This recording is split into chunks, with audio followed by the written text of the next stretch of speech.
at risk.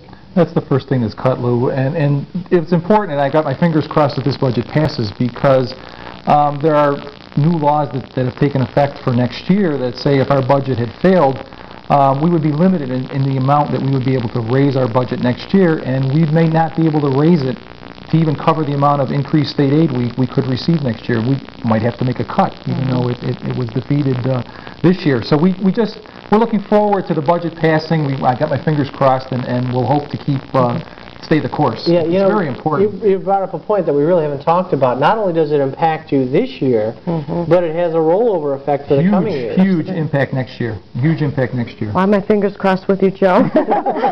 You know, we've heard a little bit this evening, or have seen that some of the school districts really don't have enough candidates running for their board, the seats that are open.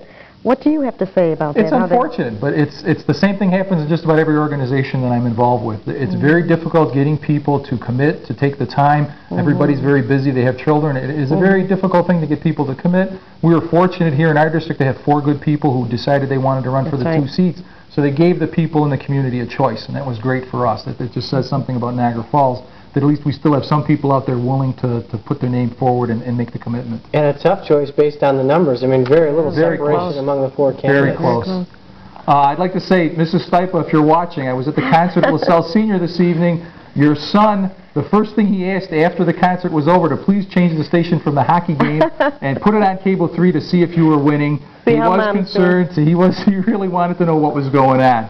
So, Jeanette, he was very interested. Right after he got the final score. Right after he got the game wasn't over yet, but he wanted the guys to change the station, and they did it unwillingly. By the way, no need to change the channel. The Sabres won 3-2 tonight, so they're moving on to face Toronto, and I know I've got 5 phone messages of Toronto fans looking for tickets. But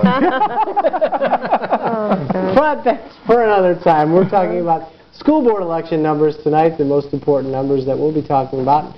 Vote 99, and we had partial results in from Niagara Falls. We got unofficial results from the poll watchers that said Merja and Stipa were elected to the board, and the budget appeared to be passing in Niagara Falls. And you know, Joe talked